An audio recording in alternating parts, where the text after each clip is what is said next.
আমরা মুখে বলছি একটা, কিন্তু কাজ কর্মে করতেছি আরেকটা। যার কারণে আমাদের দুনিয়াবি ভাবে আমরা ক্ষতিগ্রস্ত এবং পরকালের দিক থেকেও আমরা আস্তে আস্তে ক্ষতির দিকে যাচ্ছি।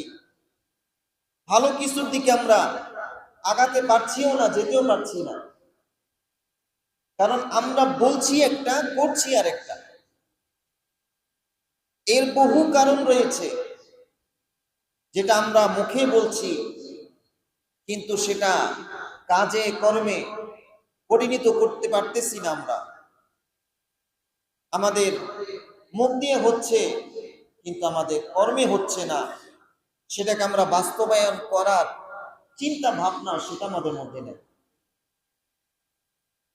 যার কারণে আমরা এখন সময় যে আমরা আল্লাহর কাছে দোয়া করি সেটা কবুল হয় না।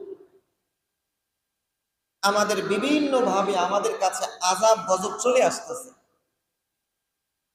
বিভিন্ন ধরনের নতুন নতুন রোগ আমাদের কাছে আসছে, যে সমস্ত রোগের কথা আজ থেকে 20 বছর আগেও শোনা যাইতো না, দেখা যাইত না। কিন্তু এখন আমরা সেই সমস্ত নতুন নতুন রোগ আমাদের মধ্যে আবিষ্কার হচ্ছে।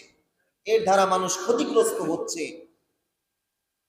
এর দ্বারা মানুষ নোকসানের মধ্যে যাচ্ছে।